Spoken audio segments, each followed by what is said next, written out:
இந்த நாளிலும் கர்த்தர் அதனுடைய தொடர்ச்சியாக தேவன் நம்மோடு கூட பேச விரும்புகிறார். நம்முடைய வாழ்க்கையிலே புதிய ஆரம்பத்தை தேவன் கட்டளையிட சித்தமாயிருக்கிறார். வாசிக்க கேட்ட வேத பகுதி ஆதியாகமங்களின் புஸ்தகம் 35ஆம் அதிகாரம் 9வது வசனத்தை வாசிப்போம். யாக்கோபு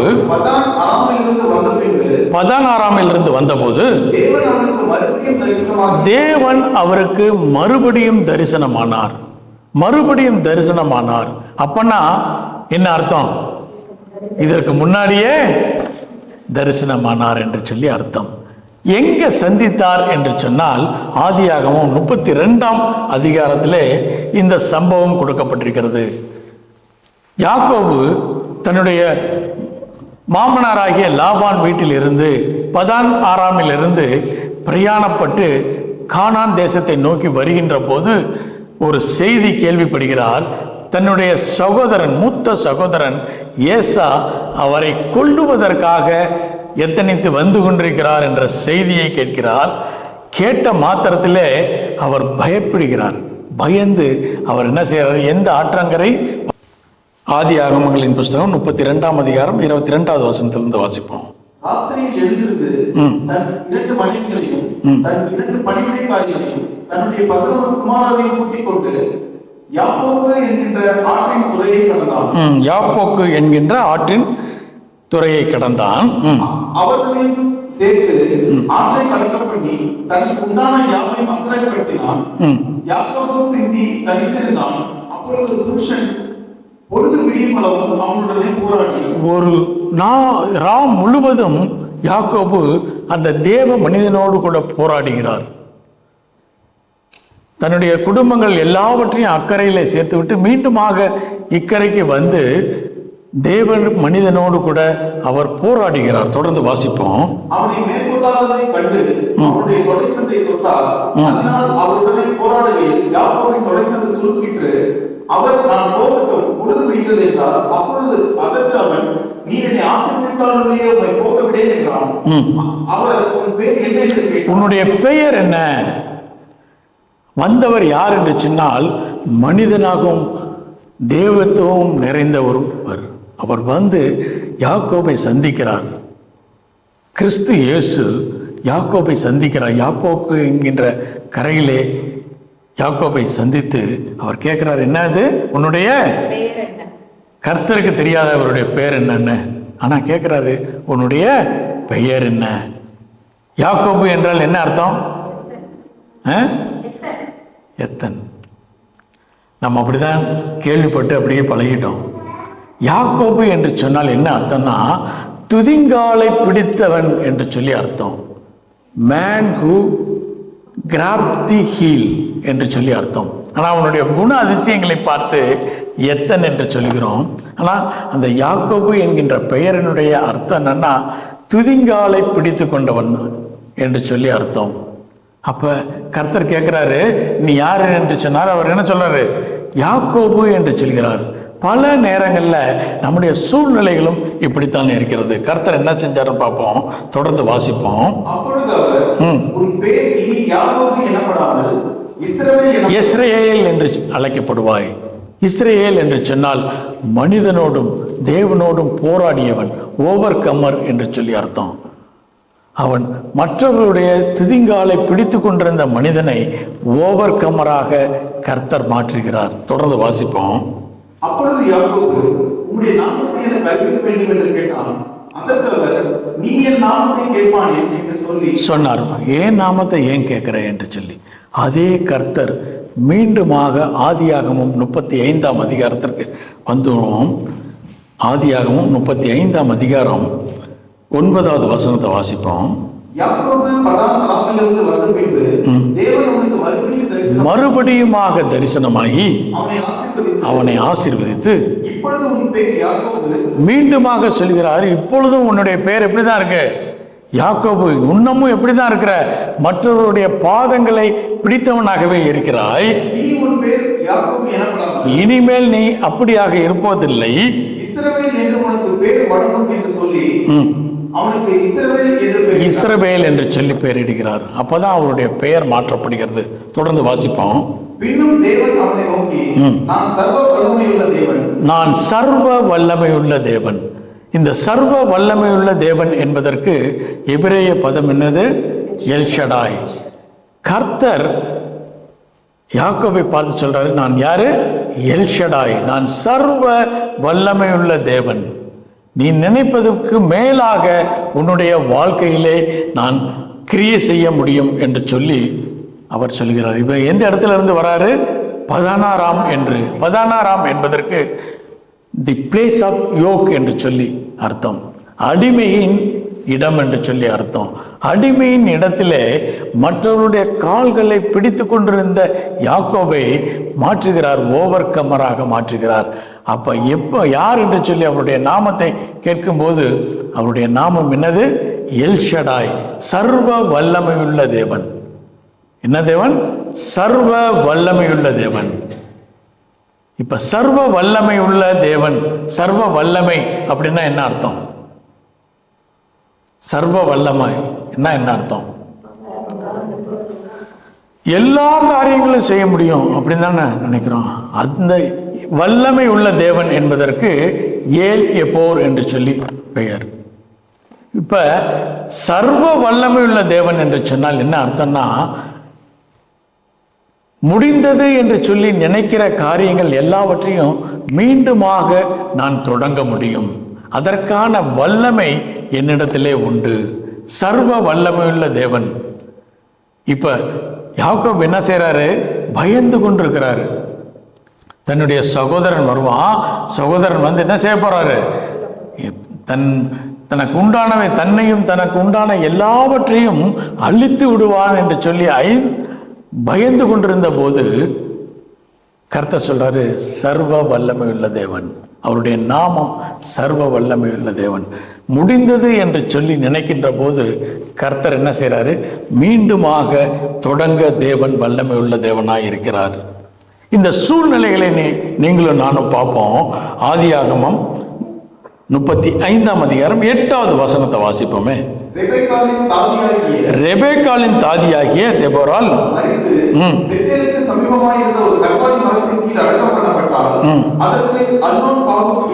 அல்லோன் பாகோத் என்று சொன்னால் என்ன அர்த்தம்னா, அழுகையின் இடம் என்று சொல்லி அர்த்தம். இப்ப தனக்கு உண்டான எல்லாவற்றையும் தன்னுடைய ஜீவனுக்காக பயந்து கொண்டிருக்கிறாரு.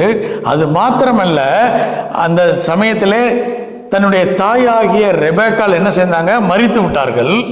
இந்த ரெபேக்காளுக்கு உதவியாய் இந்த யாக்கோபை வளர்த்தி எடுத்த பெண் தான் இந்த தெபோராள். இந்த தெபோராளும் மரித்து விட்டாள். தன்னுடைய தாய் மரித்து விட்டால், அது மாத்திரமல்ல, தன்னை வளர்த்த தாய் தெபோராளும் மரித்து விட்டாள். அந்த நேரத்திலே அவளை அடக்கம் செய்துவிட்டு அழுகையோடு கூட இருந்த யாக்கோபை பார்த்து கர்த்தர் சொல்றாரு, நான் யாரு? சர்வ வல்லமை உள்ள தேவன். பல நேரங்களில் நமக்கு நெருங்கிய உறவுகள் நம்மை விட்டு போகும்போது நமக்கு என்ன தோணும்? அவ்வளவுதான், எல்லாம் முடிந்தது என்று சொல்லி. அப்ப கர்த்தர் சொல்றாரு, நான் சர்வ வல்லமை உள்ள தேவன். நீ முடிந்தது என்று சொல்லி நினைக்கிற இடத்திலிருந்து நான் மீண்டுமாக தொடர முடியும். I will give a new beginning. நான் யார்? எல்ஷடாய் என்று சொல்கிறார். யாக்கோபினுடைய வாழ்க்கையில எல்லாம் முடிந்தது என்று சொல்லி நினைக்கும் போது கர்த்தர் என்ன சொல்றாரு? நீ பலுகி பெருகுவாய். அந்த வசனத்தை வாசிப்போம் மீண்டுமாக. பின்னும் தேவன் அவனை நோக்கி, நான் சர்வ வல்லமையுள்ள தேவன், நீ பலுகி பெருகுவாயாக. ஒரு ஜாதியும் பற்பல ஜாதிகளின் கூட்டங்களும் உன்னிடத்திலிருந்து உண்டாகும், ராஜாக்களும் உன் சந்ததியில் பிறப்பார்கள். இப்ப சொல்றாரு, எல்லாம் முடிந்தது என்று சொல்லும் போது அவர் சொல்றாரு, பல ஜாதிகள் உன்னிடத்திலிருந்து பிறப்பார்கள். அது மாத்திரமல்ல, ராஜாக்கள் உன்னிடத்திலிருந்து தோன்றுவார்கள் என்று சொல்லி. முடிந்தது என்று சொல்லி நீங்களும் நானும் நினைக்கின்ற வேளைகளிலே தேவன் மீண்டுமாக காரியங்களை செய்ய வல்லவர். ஏனென்று சொன்னால் அவருடைய நாமம் எல்ஷடாய், சர்வ வல்லமையுள்ள தேவன். சர்வ வல்லமையுள்ள தேவன் என்று சொல்லி வேதாகமத்திலே சில இடங்களில் மாத்திரம் கொடுக்கப்பட்டிருக்கிறது. அதிலிருந்து சில இடங்களை நம்ம பார்ப்போமே. முதலாவதாக இந்த சர்வ வல்லமையுள்ள தேவன் என்று சொல்லி எந்த இடத்துல இருக்குன்னா, ஆதியாகமம் 17ஆம் அதிகாரம் 1வது வசனத்திலிருந்து வாசிப்போமே. ஆபிரகாம் 99 வயதான போது கர்த்தர் ஆபிரகாமுக்கு தரிசனமாகி 99 வயது, சரீரம் மரித்து விட்டது. அவர் நினைச்சாரு, என்னுடைய சரீரத்தினாலே இனி குழந்தையை பிறக்க முடியாது என்று சொல்லி, முடியாது என்கின்ற சூழ்நிலையிலே கர்த்தர் அவருக்கு தரிசனமாகி, தொடர்ந்து வாசிப்போம், நான் சர்வ வல்லமையுள்ள தேவன். இந்த இடத்துல தான் முதல் முறையாக வேதாகமத்தில் கர்த்தர் ஆபிரகாமுக்கு சொல்றாரு, நான் யாரு? சர்வ வல்லமையுள்ள தேவன், எல் ஷடாய். என்னால் கூடாத காரியம் ஒன்றுமில்லை. ஒருவேளை நீ நினைத்து கொண்டிருக்கிற உன் சரீரம் மரித்து விட்டது, உன்னால் ஒரு குழந்தையை பெற முடியாது என்று சொல்லி, ஆனால் நான் யாரு? சர்வ வல்லமையுள்ள தேவன், என்னாலே எல்லா காரியங்களும் செய்ய முடியும் என்று சொல்லி. தொடர்ந்து வாசிப்போம், நீ எனக்கு முன்பாக நடந்து கொண்டு உத்தமனாயிரு. ஏற்கனவே இந்த ஆபிரகாம் என்ன செய்யறாரு? தேவனை அறிந்தவர். ஊர் என்கின்ற கல்தேயர் பட்டணத்திலே தேவன் தரிசனமாகி சொல்றார், நான் காட்டுகிற தேசத்திற்கு போ என்று சொல்லும் போது அதற்கு கீழ்ப்படிந்து வந்த மனிதன் தான் இவர். ஆனா இவரிடத்துல மீண்டுமாக தேவன் வந்து தரிசனமாகி சொல்றாரு, நான் சர்வ வல்லமையுள்ள தேவன். ஏனென்று சொன்னால் அந்த சூழ்நிலையில ஆபிரகாம் நினைச்சாரு, இனிமேல் எனக்கு குழந்தை பிறக்க முடியாது. தொடர்ந்து வாசிப்போம், நான் உனக்கும் எனக்கும் நடுவாக உடன்படிக்கையை ஏற்படுத்தி உன்னை மிகவும் திரளாய் பெருக பண்ணுவேன். உன்னை திரளாய் பெருக பண்ணுவேன். நிலைமை எப்படி இருக்கு? ஒரு குழந்தையே கிடையாது. ஒரு குழந்தையே இல்லாதப்ப கர்த்தர் சொல்றாரு, திரளாய் பெருக செய்வேன். ஏன் அப்படி நடக்கும் என்று சொன்னால் அவர் சொல்றாரு, நீ என்னை நம்பு, நான் யாரு? சர்வ வல்லமையுள்ள தேவன், எல் ஷடாய். இல்லாத காரியங்களை உருவாக்க என்னால் முடியும், முடியாத காரியங்களை என்னால் செய்ய முடியும். முடிந்தது என்று சொல்லி நீ நினைக்கிற போது அந்த இடத்திலிருந்து ஒரு புதிய ஆரம்பத்தை என்னால் தர முடியும் என்று சொல்லி கர்த்தர் சொல்கிறார். ஆபிரகாமுடைய வாழ்க்கையிலே எல்லாம் முடிந்தது. 10வது வசனத்தை வாசிப்போம், எனக்கும் உங்களுக்கும் உனக்கு பின்வரும் உன் சந்ததிக்கும் நடுவே உண்டாவதும் நீங்கள் கைகொள்ள வேண்டியதுமான என் உடன்படிக்கை என்னவென்றால், உங்களுக்குள் பிறக்கும் சகல ஆண்களையும் விருத்தசேதனம் பண்ணப்பட வேண்டும். போதும். இப்ப என்ன சொல்றாரு? எல்லாரும் இப்ப என்ன செய்யுங்க? விருத்த சேதனம் செய்ய வேண்டும். இவருக்கு ஏற்கனவே சரீரம் செத்து போயிருக்கு. இதுல விருத்த சேதனம் பண்ணா என்ன ஆகும்? இன்னும் பலவீனமாகும், சாத்தியக்கூறே இல்லை. ஆனா கர்த்தர் சொல்றார், நான் எல் ஷடாய், நான் எல் ஷடாய், சர்வ வல்லமையுள்ள தேவன், என்னால் கூடாத காரியம் ஒன்றுமில்லை. நீ முடிந்தது என்று சொல்லி நினைக்கிற வேளையிலே அந்த இடத்திலிருந்து நான் ஒரு புதிய ஆரம்பத்தை நான் கட்டளையிடுவேன். அநேக நேரங்களில் நம்ம நினைப்போம், என்னுடைய வாழ்க்கை முடிந்தது, இதோட இந்த பிரச்சனைக்கு முடிவில்லை என்று சொல்லி கர்த்தர் சொல்றாரு, நான் சர்வ வல்லமையுள்ள தேவன், என்னால் கூடாத காரியம் ஒன்றுமில்லை. நான் இந்த இடத்திலிருந்து ஒரு புதிய காரியங்களை நான் உனக்கு செய்வேன் என்று சொல்லி, உனக்கு இருக்கக்கூடிய பலத்தோடு கூட போ. கிதியோனை பார்த்து சொல்றாரு, நீ போ, உனக்கு இருக்கக்கூடிய பலனோடு கூட நீ போ. பராக்கிரமசாலியே, அவர் என்ன செஞ்சிட்டு இருக்காரு? பயந்து ஒளிந்து கொண்டிருக்கிறாரு. அவரை பார்த்து கர்த்தர் சொல்றாரு, பராக்கிரமசாலியே, நீ உனக்கு இருக்கக்கூடிய பலத்தோடு கூட போ. ஏனென்று சொன்னால் அவர் சர்வ வல்லமையுள்ள தேவன், அவரால் கூடாத காரியம் ஒன்றுமில்லை. நீ முடிந்தது என்று சொல்லி நினைக்கிற காரியங்களிலே அவர் ஒரு மிகப்பெரிய ஆரம்பத்தை தேவன் வைத்திருக்கிறார். மூன்றாவதாக, முதலாவது பார்த்தோம், யாக்கோபு எல்லாம் முடிந்தது, என்னுடைய சத்துருக்கள் என்னை மேற்கொள்ள போகிறார்கள், என்னுடைய சகோதரன் சத்துருவாக மாறி என்னை மேற்கொள்ள போகிறான் என்று அந்த சூழ்நிலையிலே கர்த்தர் சொல்றாரு, நான் சர்வ வல்லமை உள்ளவன் என்று சொல்லி. இரண்டாவதாக பார்த்தோம், ஆபிரகாம் தன்னுடைய சரீரம் செத்த நிலையிலே, சரீரத்தினாலே எந்த காரியம் செய்ய முடியாது என்று சொல்லியிருந்த சூழ்நிலையிலே கர்த்தர் சொல்றாரு, நான் செய்ய முடியும், ஏன்னா நான் சர்வ வல்லமை உள்ள தேவன், நான் எல் ஷடாய், புதிய ஆரம்பத்தை உன்னுடைய வாழ்விலே தருவேன் என்று சொல்லி ஆபிரகாமுக்கு சொன்னார். அடுத்த ஒரு காரியத்தை பார்ப்போம். ஆதியாகமங்கள் 28ஆம் அதிகாரம் 1வது வசனத்திலிருந்து வாசிப்போம். ஆதியாகமங்களின் புஸ்தகம் 28ஆம் அதிகாரம் 3வது வசனத்திலிருந்து வாங்க. ஈசாக்கு யாக்கோபை அழைத்து அவனை ஆசீர்வதித்து, நீ கானானியருடைய குமாரத்திகளில் பெண் கொள்ளாமல் எழுந்து புறப்பட்டு பதான் நாமம் இருக்கிற உன் தாயினுடைய தகப்பனாகிய பெத்துவேலுடைய வீட்டுக்கு போய் அவனிடத்தில் உன் தாயின் சகோதரனாகிய லாபானின் குமாரத்திற்குள் பெண் கொள் என்று அவனுக்கு கட்டளையிட்டான். சர்வ வல்லமையுள்ள தேவன் உன்னை ஆசீர்வதித்து, நீ பல ஜனக்கூட்டமாகும்படி உன்னை பழுகவும் பெருகவும் பண்ணி போதும். ஈசாக்கு சொல்றாரு, யாக்கோபை அனுப்புறாரு. ஏசாவுடைய புத்திர சுவீகாரத்தை இவர் வாங்கிட்டாரு, ஆசீர்வாதத்தை எல்லாம் வாங்கிட்டாரு. ஏசா என்ன செய்யறாரு? இவனை கொலை செய்ய வேண்டும் என்று சொல்லி எத்தனித்த போது அப்பா என்ன செய்யறாரு? ஈசாக்கு யாக்கோபு என்ன செய்யறாரு? நீ எங்க போ? பதானாராமுக்கு போ. பதானாராம் என்றால் என்ன அர்த்தம்? பிளேஸ் ஆஃப் யோக், அடிமைகளின் இடத்துக்கு அனுப்புறாரு. அப்ப அவர் சொல்லக்கூடிய காரியம் என்னன்னா, நம்ம வழிபடுகிற தேவன் யாரு? சர்வ வல்லமையுள்ள தேவன். அவரால் கூடாத காரியம் ஒன்றும் இல்லை. ஒரு அப்பா ஒரு மகனை அனுப்பணும்னா என்ன அனுப்புவார்? நல்ல சாப்பாடெல்லாம் செஞ்சு கையில் கொஞ்சம் காசெல்லாம் கொடுத்து 2-3 ஒட்டகம்லாம் கொடுத்து வேலைக்காரன்லாம் கொடுத்து அனுப்பியிருக்கலாமா? ஈசா கிட்ட இல்லாத காசா? ஆபிரகாமே யாராம்? செல்வ சீமானாய் வாழ்ந்தவன். அவருடைய சொத்து முழுவதும் யாருக்கு வந்துச்சு? ஈசாக்கு வந்துச்சு. அது இல்லாம கர்த்தர் எத்தனை மடங்கு இவரை ஆசீர்வதித்தார்? 100 மடங்கு ஆசீர்வதித்தார். அப்ப எவ்வளவு காசு இருக்கும் இவருக்கு? கொஞ்சம் காசு கொடுத்து ஒரு 10 ஒட்டகம், ஒரு 100 ஆட்கள், கொஞ்சம் ஆடுகளை எல்லாம் கொடுத்து கொஞ்சம் காசெல்லாம் கொடுத்து நீ போன்னு அனுப்பிச்சிருக்கலாம்ல. ஒண்ணுமே கொடுக்கல. அவர் கொடுத்த சாப்பாடு அடுத்த நாள் வரைக்கும் தான் இருந்துச்சான். பெத்தேலுக்கு இவர் போய் சேர்ந்த உடனே இவருக்கு என்ன ஆயிடுச்சு? சாப்பாடு தீர்ந்து போச்சு. அவர் கையில் இருந்தது என்னது? எண்ணெய். அதையும் என்ன செஞ்சாரு? கல்லின் மீது வார்த்து விட்டார். ஒன்றுமே இல்லை. ஆனா ஈசாக்கு சொல்றாரு, நம்முடைய தேவன் எப்படிப்பட்டவர்?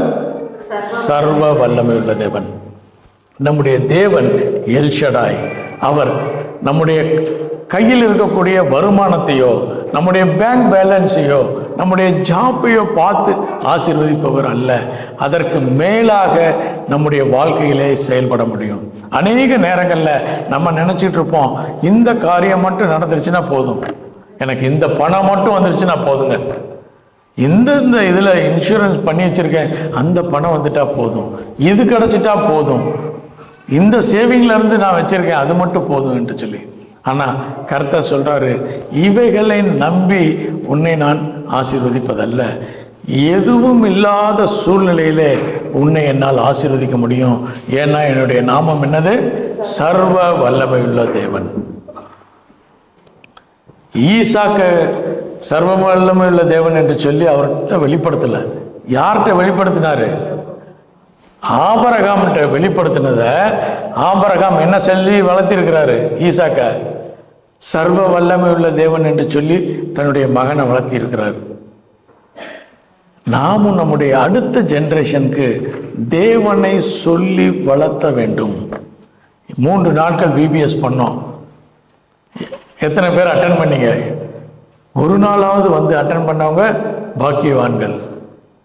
எத்தனை அருமையான காரியங்கள், எத்தனை பிள்ளைகளுக்கு அந்த சண்டே ஸ்கூல் பிள்ளைகளுக்கு டீச்சர்ஸ் சொல்லி கொடுத்தாங்க. இந்த மாதிரி அனுதினமும் நம்முடைய பிள்ளைகளுக்கு தேவனை சொல்லி வளர்க்க வேண்டும். உலகம் அநேக காரியங்களை சொல்லித் தருது. 5 நாட்கள் ஸ்கூல்ல அநேக காரியங்களை கற்றுக்கொள்கிறார்கள். மீதி இருக்கக்கூடிய நாட்களிலே நேரங்களிலே நீங்களும் நானும் இந்த ஆபிரகாமை போல தேவனை காட்ட வேண்டும். பிள்ளைகளுக்கு தேவனை நீங்களும் நானும் சொல்லணும், நாம் வழிபடுகிற தேவன் சாதாரண தேவன் அல்ல. அவர் வெறும் வல்லமை உள்ள தேவன் மாத்திரமல்ல, எல்கூப்பர் மாத்திரம் அல்ல.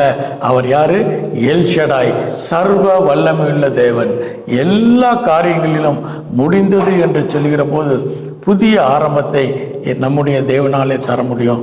பணத்தை வைத்து அல்ல, நம்முடைய வசதிகளை வைத்து அல்ல, நம்முடைய எஜுகேஷனை வைத்து அல்ல, இவைகளுக்கு மேலாக தேவன் நம்முடைய வாழ்விலே செயல்பட முடியும் என்று சொல்லி தேவன் சொல்லுகிறார்.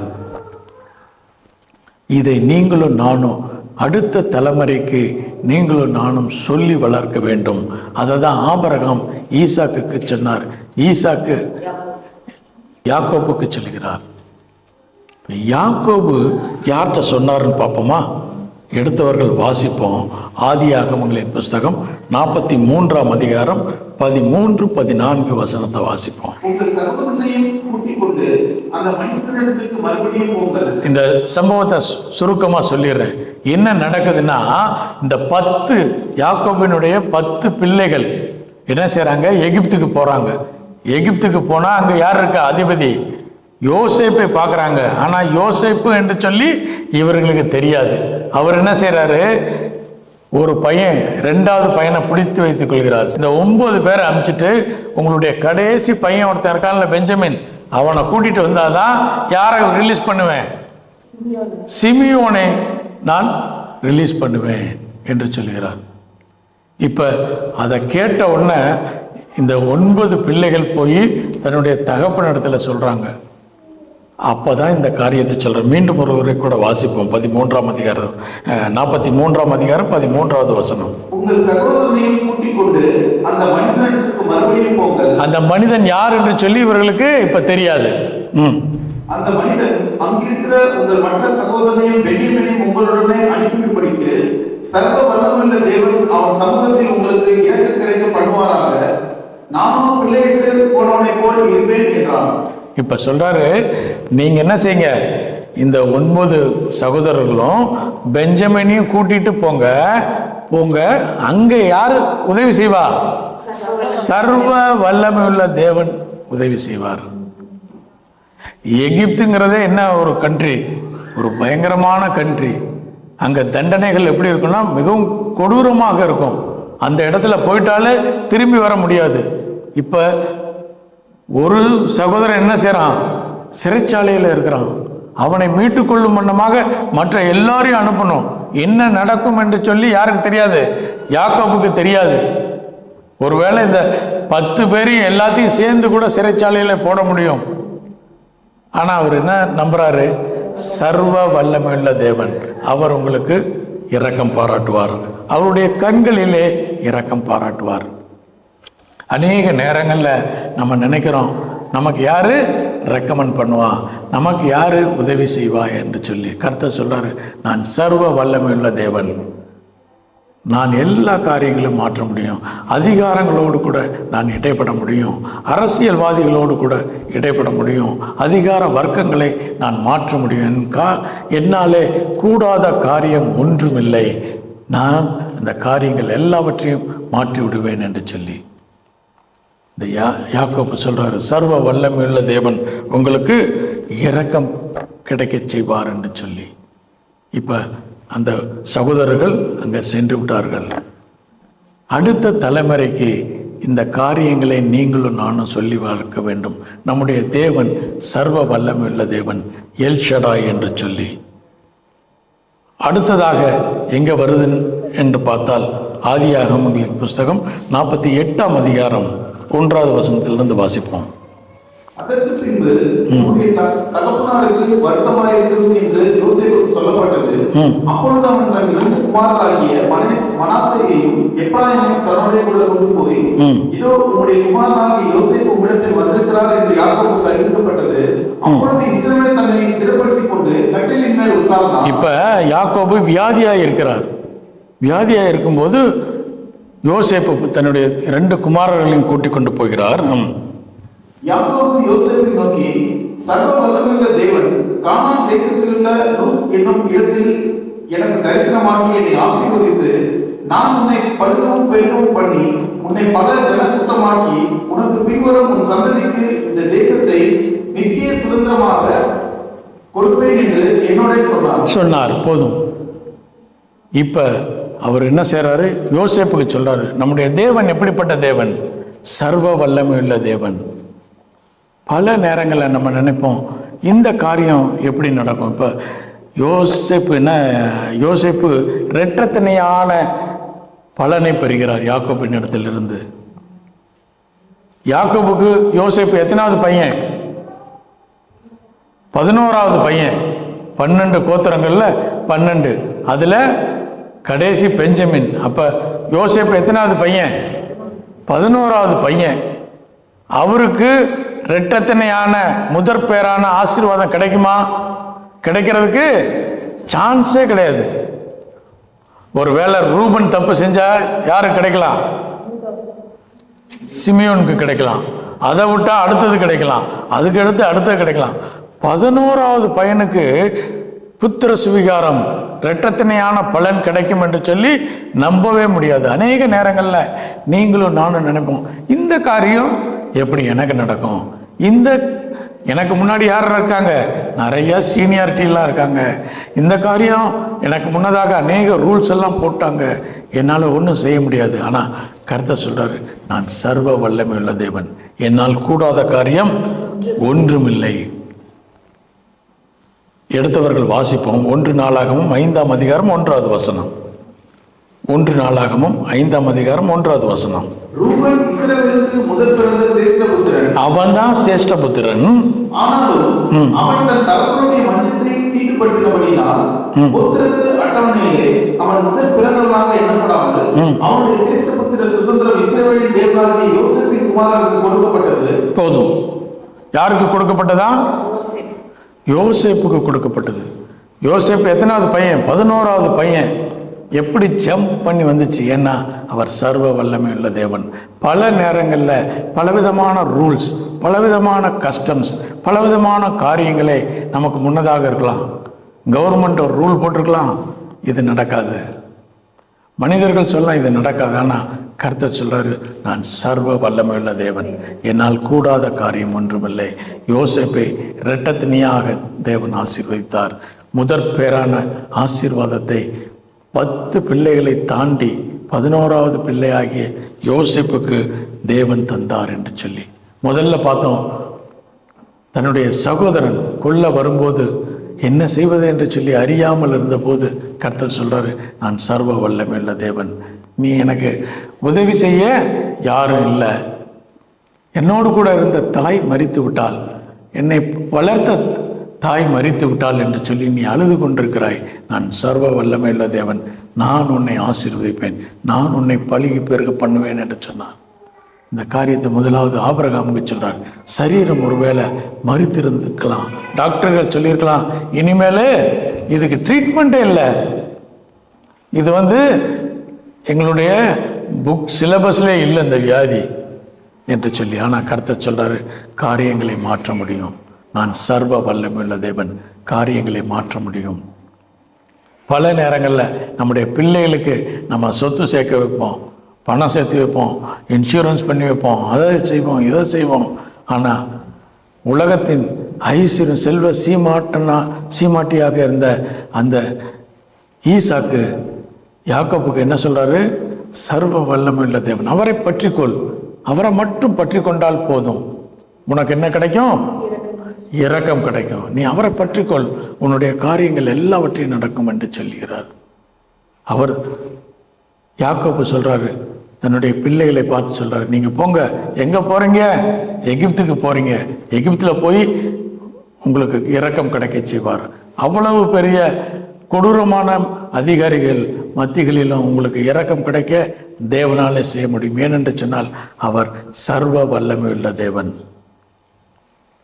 யோசேப்பு நினைக்கிறாரு, இந்த சேஷ்டபுத்திர பாகம் எனக்கு எப்படி கிடைக்கும் என்று சொல்லி. கர்த்தர் சொல்றாரு, நான் சர்வ வல்லமையுள்ள தேவன், என்னாலே கூடாத காரியம் ஒன்றுமில்லை. எல்லா காரியங்களையும் தேவனாலே மாற்ற முடியும். முடிந்தது என்று சொல்லி நீங்களும் நானும் நினைக்கிற காரியங்களிலே தேவன் ஒரு புதிய ஆரம்பத்தை கட்டளையிடுகிறார். 8வது மாதத்தில் நம்ம இருக்கிறோம். 8வது மாதத்தின் அடையாளம் என்னன்னா நியூ பிகினிங். கர்த்தர் இந்த நாளில் சொல்றாரு, உங்களுடைய வாழ்க்கையிலே நான் ஒரு புதிய காரியங்களை நான் செய்வேன். மோசையோடு கூட தேவன் இடைப்பட்டார். யாத்திரையாகமங்களின் புஸ்தகம் 6ஆம் அதிகாரம் 1வது வசனத்திலிருந்து வாசிப்போம். யாத்திரையாகமும் 6ஆம் அதிகாரம் 1வது வசனத்திலிருந்து வாசிப்போம். அப்பொழுது கர்த்தர் மோசேயை நோக்கி, நான் பார்வோனுக்கு செய்வதை இப்பொழுது காண்பாய். பலத்த கையை கண்டு அவர்களை போகவிட்டு பலத்த கையை கண்டு அவர்களை தன் தேசத்திலிருந்து துரத்தி விடுவான் என்றார். மேலும் தேவன் மோசேயை நோக்கி, நான் யெகோவா, நான் கர்த்தர் என்று சொல்கிறார். யெகோவா என்பதற்கு தமிழிலே கர்த்தர் என்று சொல்லி மொழிபெயர்க்கப்பட்டிருக்கிறது. நான் கர்த்தர், நான் காரியங்கள் எல்லாவற்றையும் இல்லாமையிலிருந்து எல்லாவற்றையும் உருவாக்குகிற கர்த்தர். முதல்ல என்ன இருந்துச்சா, இந்த உலகம் முழுவதும் தண்ணீர்ல நிரம்பி இருந்த போது கர்த்தர் காரியங்கள் எல்லாவற்றையும் உருவாக்கினார். இல்லாமையிலிருந்து உண்டாக்கிய கர்த்தர் யெகோவா. தொடர்ந்து வாசிப்போம். சர்வ வல்லமையுள்ள தேவன் என்னும் நாமத்தினால் நான் ஆபிரகாமுக்கும் ஈசாக்குக்கும் யாக்கோபுக்கும் தரிசனமானேன். நான் யார் யாருக்கெல்லாம் தரிசனமானேன்? ஆபிரகாமுக்கு தரிசனமானேன், ஈசாக்கு யாக்கோபுக்கு என்ன நாமத்தில் தரிசனமானேன்? சர்வ வல்லமையுள்ள தேவன் என்று சொல்லி. தொடர்ந்து வாசிப்போம். நான் அவர்களுக்கு அறியப்படவில்லை, நான் கர்த்தர் யெகோவா என்கின்ற நாமம், சர்வ வல்லமையுள்ள கர்த்தர். அதுதான் எல்ஷடாய் யெகோவா என்று சொல்லப்படுகிறது. தொடர்ந்து வாசிப்போம். அவர்கள் பரதேசிகளாய் தங்கின தேசமாகிய கானான் தேசத்தை அவர்களுக்கு கொடுப்பேன் என்று நான் அவர்களுடைய என் உடன்படிக்கையும் ஏற்படுத்தி இருக்கிறேன். எகிப்தியர் அடிமை கொள்கிற இஸ்ரவேல் புத்திரரின் பெருமூச்சையும் நான் கேட்டேன். பெருமூச்சை அவங்க என்ன செய்யல? ஜெபிக்கல, ஆன்லைன் பிரேயர் போடல, அவங்க கத்தி ஜெபிக்கல. அவங்க என்ன செஞ்சாங்களாம்? பெருமூச்சை தேவன் கேட்கிறார். அவர்கள் விடுகிற பெருமூச்சை தேவன் கேட்கிறார். நம்முடைய காரியங்கள், உள்ளத்தின் ஆழத்தில் இருக்கக்கூடிய விருப்பங்களை தேவன் அறிந்திருக்கிறார். நீங்களும் நானும் தேவனுடைய சமூகத்தில் காத்திருக்கும் போது இந்த காரியங்கள் எல்லாவற்றையும் தேவன் அறிந்து அதை செயல்படுகிறவராக இருக்கிறார்கள். இந்த இஸ்ரவேல் மக்கள் அடிமைகளாக 430 ஆண்டுகள் எகிப்தில் இருந்தபோது அவர்களுடைய பெருமூச்சை கேட்டு அவர் செய்த உடன்படிக்கையை அவர் நினைவு கூர்ந்தார் என்று சொல்லி வேத வசனம் சொல்லுகிறது. நம்மோடு கூட தேவன் உடன்படிக்கை செய்திருக்கிறார். புதிய உடன்படிக்கையை தேவன் நினைவு கூற வல்லவராக இருக்கிறார். நீங்களும் நானும் அந்த காரியங்களை நினைவு கூறுகிற போது தேவனுடைய சமூகத்தில் உடன்படிக்கையை புதுப்பித்துக் கொள்கின்ற வேலைகளிலே தேவன் அவைகளை நினைவு கூர்ந்து உங்களுடைய என்னுடைய வாழ்விலே, இந்த இஸ்ரவேல் மக்கள் வாழ்விலே செய்த அதே போல நம்முடைய காரியங்களை தேவன் மாற்ற முடியும். ஏனென்று சொன்னால் அவருடைய நாமம் சர்வ வல்லமையுள்ள கர்த்தர், எல்ஷடாய் யெகோவா என்று சொல்லி. அதுதான் சொல்றாரு இந்த இடத்துல. அவர்கள் இன்னும் என்னுடைய நாமத்தை அறியவில்லை, அவர் நானே யெகோவா என்று சொல்லி. வேதாகமத்தில் கடைசியாக எந்த இடத்துல சர்வ வல்லமையுள்ள கர்த்தர் என்று சொல்லி எங்க இருக்குன்னா, வெளிப்படுத்துதல் 1ஆம் அதிகாரம் 8வது வசனத்தை வாசிப்போம். வெளிப்படுத்துதல் 1ஆம் அதிகாரம் 8வது வசனம். இருக்கிறவரும் இருந்தவரும் வருகிறவருமாகிய சர்வ வல்லமையுள்ள கர்த்தர். அவருடைய நாமம் என்னது? சர்வ வல்லமையுள்ள கர்த்தர். அவர் இருக்கிறவரும் இருந்தவரும் வருகிறவரும் ஆகிய சர்வ வல்லமையுள்ள கர்த்தர். தொடர்ந்து வாசிப்போம்.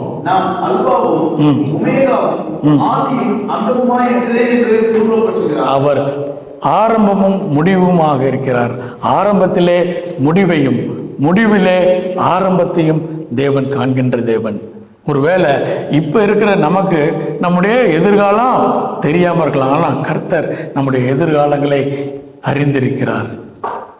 நம்முடைய பாஸ்டையும் அவர் அறிந்திருக்கிறார். அதனாலதான் அவர் அல்பாவும் ஒமேகாவும்.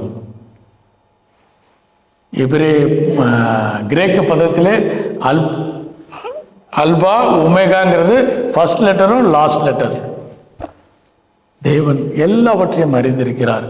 நீங்க எப்பெல்லாம் முடிந்தது என்று சொல்லுகிறீர்களோ அந்த இடத்திலே தேவன் ஒரு புதிய ஆரம்பத்தை தேவன் கட்டளையிட அவராலே முடியும். ஏனென்று சொன்னால் அவருடைய நாமம் சர்வ வல்லமையுள்ள கர்த்தர், எல்ஷடாய் யெகோவா என்று சொல்லி. கண்களை மூடி தேவனுடைய சமூகத்தை நோக்கி பார்ப்போம்.